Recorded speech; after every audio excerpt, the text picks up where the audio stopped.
Hello, fabulous friends, fans, and superstars. Welcome to Synchronicity Web TV. I am your host, Nadiya Shah, and this is your moment of synchronicity. Well, I'm so excited to celebrate with you today, Toby Aldrin. Now, Toby is somebody that I'm getting to know here right along with you, but he is a widely respected astrologer.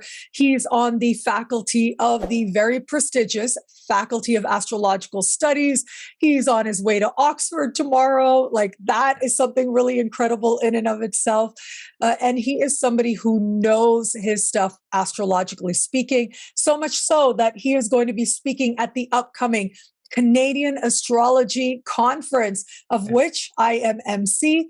But yes, we have so much to talk about as we look at his upcoming talk, but also get to know Toby together. Toby, welcome. Thank you for being here. Thank you, Nadiya. My pleasure. Thanks for having me. Of course. And so you're on your way to Oxford tomorrow. Let me ask you, Oxford, such a prestigious space and place. What is it like teaching astrology at Oxford? It is a real treasure, really. First of all, I always like to say, as soon as I get to Oxford, I feel smarter.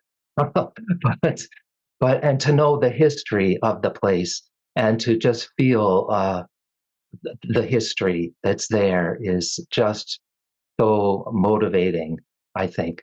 So, and it's a pleasure too to see friends from many years ago who come back all the time. And yeah, I love Oxford being there. Wow, I imagine so. That is one place that I still have to visit in England. Oh, yeah. Now, I actually went to graduate school in England, but I went to the University of Kent in Canterbury. Yes. And of course, like Oxford, it has so much mystique to it. It's a place where, like, really people who cultivated ideas that changed the world, and politicians as well, philosophers, thinkers of all kinds. And that includes astrological thinkers as well. And it's so interesting that that tradition continues into the modern day. Right. And actually, the college where we're settled, Exeter College, was originally a college for priests who would be studying astrology and using it back in the 1300s. So just to know that it's right in the essence of the place, that history of astrology. Yes. Yes, incredible. I know that Canterbury, where I went to university, that's where the Church of England is. It's like the Anglican capital of the world. Right. And so we always were so amused that, oh, look, we are at this city that's so prestigious, that's so religious. But astrology and religion, their history really does go hand in hand. It was very recently in human history that those two became separated. Yeah. Yeah. And I just find that an interesting thing to think about, and I don't think they need to be separate, but yeah. Right. That's so true. And it's interesting, symbolically speaking, anyways, the fact that you are in a space where religious studies actually occur. And I know, like, my program, which was the cultural study of cosmology and divination, it was with the Faculty of Religious Studies as well. Wow. And so how wonderful that that tradition remains alive and that you are actually teaching in that space. That sounds so special. Yeah, it is. It's a real treat. I'm very grateful for it. Yeah. And so now you are coming to lovely Calgary, Alberta. Well, first of all, it is the Canadian Astrology Conference. And even though we do have international guests, you are Canadian, you are in BC, and you'll be zipping off to England, and then you'll be coming back and being in Calgary about a month from the time that we're recording this. So that'll be really exciting. And so tell me about your connection to Canadian astrology. Let's start there. Yeah, I spoke at the conference a couple of years before COVID. We seem to measure things by COVID these days. And I was just so joyful, really, being there with other Canadian astrologers, knowing that, we've got some good stuff here happening in Canada. And yes, we do welcome people from outside of our borders, but it was really wonderful having a Canadian-based conference. So I'm really excited about going back. So you will be teaching on local space at the Canadian Astrology Conference. Can you describe that? What is that? Yeah. Local space astrology, it has a little different twist really on how we use astrology. And in fact, the chart itself, a local space chart, does not even use the circle of the ecliptic like most of our astrology work does, but instead is based on the horizon. I like to sort of orient someone by describing it this way: to imagine if you were, when you were an infant, so firstborn, if you could actually sit up and take note of the sky around you and notice where the planets are at that very instant of your birth. So it could be that, for example, Venus might be directly south of you, and Mars might be to the southwest. And really, all planets would be around you, someplace around that circle of the horizon. But in local space, the idea is that that moment of your birth establishes a type of compass so that these planets are always in that direction for you. And I really appreciate how that kind of anchors us right into the earth with the cardinal directions and the directions of these planets. So for the person, for example, with Venus on the line that goes directly south, it could be then in their life experience, wherever. So let me use an example of somebody's home. So from the very center of their home, if you would walk directly south, you would be walking directly on your Venus line. So you would tend to explore Venus type things there. I know someone who actually, without knowing, practiced her clarinet on the Venus line. She also did a regular sun salutation every morning and happened to do that on her sun line, again, without even knowing it. So there's part of the theory and how we can work with local space is to imagine if, for example, you had Venus issues in your life that weren't going the way you wanted. Well, check out what's on your Venus line. Have you cluttered it maybe with a number of items that don't need to be there? So it almost has a feeling of feng shui as well, where we can actually think of our living space with these planetary lines going through them and honoring what the energy of those planets would be. So it's a real different twist. It kind of steps into the door of magic, I think. And I know that people would define that in different ways, but it's again just a very different twist on using the planets. Yeah, as you were talking, I was thinking, wow, it's like a personal feng shui that you're talking about. And Totally. so, for people out there, just so you know, like if you look at your chart, if you're a student of astrology, you can Yes. consider that the ascendant is east of the moment you were born. So, when you're born, you are at the center of that chart. The ascendant is east, the descendant is west, the MC, the midheaven, is south.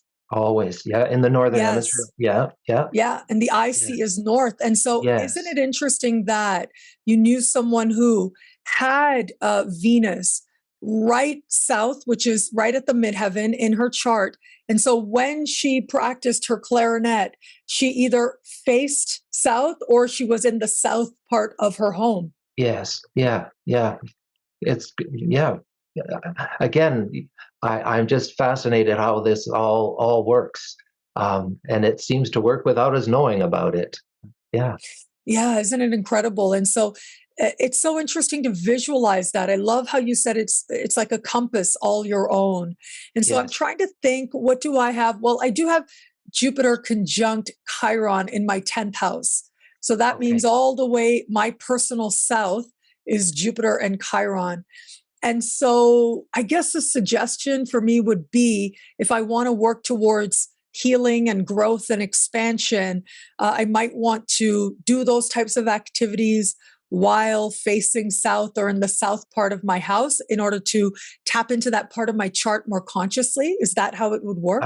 Yes, and let's pretend that it's right at the midheaven. So I'm not sure exactly where it is in your chart, but let's just say Jupiter is right at the midheaven. So that would mean that, yes, you would walk directly south or face directly south, but from your living space too, from whatever building where you're living.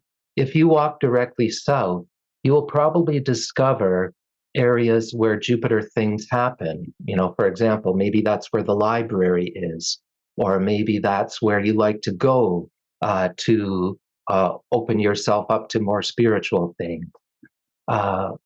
Saturn lines are interesting.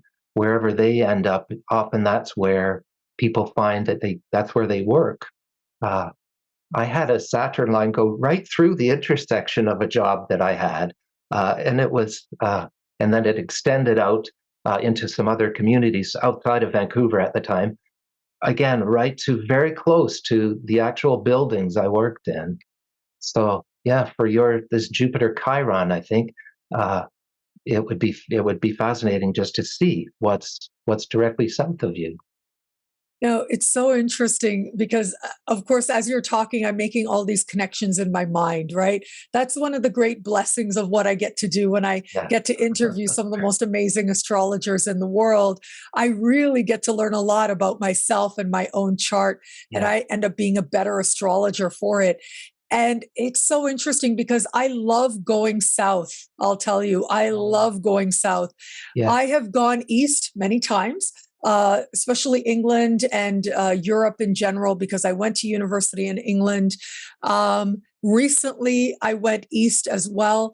But it is when I am south that I feel more open and happy and optimistic. And it tends to be a very healing thing for me to go south. And so I lived in Mexico for 10 years. I travel extensively in Latin America, as opposed to places when I go east, because I have Saturn in my first house. They can get very serious. They can feel quite consequential and heavy. And I'd never put that together before, that, wow, maybe for me, looking at my chart, maybe east is where you go to work or cultivate structure or, earn a credential. Right. But for happiness, personally, go south. Yeah. Interesting. It's when we first start learning astrology, I know on a typical chart, we have to sort of reorient ourselves because north isn't the top anymore, and the ascendant's over on the left, and isn't that west? But sort of getting used to rethinking that. With local space, it kind of takes the astrology chart and flips it around again, so that what was on the bottom is now on the top, roughly. And what was on the left is now over on the right, the east-west flip. So then we can put that against that compass. You can put against a map as well, just to see where your lines go. Oh, yes, you're so right. Because you would have to flip it when you're looking at the chart. Because of our relationship to the chart, we don't always realize, because when you look at a map, what's west is actually what's east in the astrology chart. Right. And so if you've got things on the ascendant, that might be to the left of you. To the left of a map, it's west, but to the left of you is east, given your chart. Right. Isn't that interesting? Yeah. And so, if you trust the chart, if you want to explore, do you think if somebody's looking for love, maybe they should consider the direction of their Venus and go there? What do you think? Absolutely. To see where that line goes. And again, to see in your own home space what is going on that Venus line in your own home. And do you have, and you can sort of decorate it more in a Venus type way to honor Venus. And certainly that extends to various communities then outside where you live. So for sure. Incredible. Like that's something people can use right now. Like go get your chart, look at it right now, and see how you've already been living it. Yeah, for sure. Yeah. So would you mind, can we just do a couple of key words? Because we already talked about Jupiter in particular, which is like fun and expansion. Go to Jupiter if that's what you want. Yes. And for you, you're saying literally go to that, like Yeah. in that direction, maybe that Yeah. part of your city even. Yes. Go, like for me, I would, if I'm in my city, I might want to go south, right? I might want to just go and spend time or hang out or plan things with friends south, if it is that I'm hoping to Sure. cultivate a more optimistic sense, or maybe focus on 10th house stuff, because that's also related to south as well. Yeah. Yeah. And you mentioned Saturn, which is about work and career and Yeah. structure. Yeah. Do you mind? Let's go through Not at some of all. the Yeah. planets, just a few Yeah. keywords. So Yeah. let's start with the moon. What can Sure. people know? What should they do in the direction of their moon, given their compass of their chart? I think, what makes you comfortable, where you go to be fed, where you go to be nurtured, where you go to, feel that you are at one with yourself. So that it could be that those places in your home or in your community are ones you are drawn to. As sometimes when we're under stress, we need that soothing kind of feel, and maybe there are spaces or places along your moon line that you would find very comforting. Yeah. And the sun, what would you use the sun for? uh, Energizing yourself, coming alive, feeling warmth, vibrant, uh, your true self, your true integrity coming out. So yeah, things like that would be really great on the sun line. And Mercury, that would be learning, right? Mind waking up. Absolutely. Yeah, your mind, busyness, even just moving around a lot. Uh, Maybe that's even the way that you like to, if you ride a bicycle or something, or the way you go to work might be close to your Mercury line. But yes, ideas for sure. Getting together with friends, chatting, coffee shops. I'm thinking, yeah, Yeah. Now we did talk about Venus already, related to yeah, art and fun yeah. and pleasure. And so let's go to Mars then. Mars. So I think where you maybe that's where you go to the gym, where you be athletic, where you be assertive. You want to build up your more confidence, perhaps.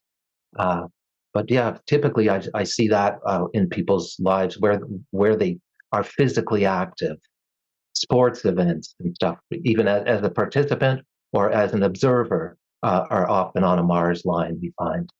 Wow. Yeah, Um, okay, we did touch on Jupiter and Saturn. yeah, Do you use the outer planets as well? yeah, absolutely. Yeah. Let's do So Uranus. yeah. So a Uranus line, things out of the blue, things, crazy things, perhaps. I'm not sure that you would, well, it depends what your mood you're in, I guess, but where you would go for that. Maybe being innovative, having original ideas come to you, something with a different twist on it, breaking the pattern, breaking the mold of things. Yeah. Mm. And Neptune. Neptune, imagination. If you are working on something creatively, following the Neptune line might give you some vision about something that you had never had before, or just looking at something through a different set of eyes. Uh, it's a Yeah. place of escape too, I think. Meditation, escape. Yeah. Yeah. A place of maybe way too much fun, like way overindulgence, where it is Yeah, that you're drinking a lot of wine, yeah, maybe. maybe, Yeah. maybe. And finally, Pluto. Pluto. So those facing very deep, dark things in your life. Uh, if you need to make some change that comes from a deep down level, it could be that you would find that on your Pluto line. Uh, uh, Maybe within your own home space, the Pluto line is where you go to uh, do some real deep soul searching, perhaps. Wow. I feel as I'm talking to you that I'm already looking at my chart completely differently. And it's such a great way to understand astrology as a tool, right? Like we're Yeah, tapping into the energy of the chart consciously. And this is yeah, a very immediate, applicable way to do just that. yeah, yeah.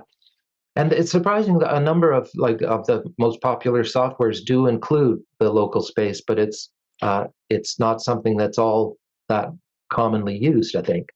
But Yeah. do check out your software if you have software. Yeah, Yeah. Oh, I'm so looking forward to that. yeah. Well, Toby, thank you so much for being here again, everybody. Toby is going to be at the Canadian Astrology Conference the weekend of September 15th. Now, you can join us in person in Calgary, Alberta, or you can join us online as well and learn that much more about local space and so much more with Toby and all these other incredible speakers that are going to be there. Toby, thank you so much for this time with you. Thank you for helping me to know my chart differently. Yeah. Well, that's great. Thank you. I really appreciate the time and excited to see you in person in Calgary. Yeah, me too. Thank you again, Toby. And thank you, everybody out there, for watching. Until we connect again, take care. Bye. Yeah. Bye.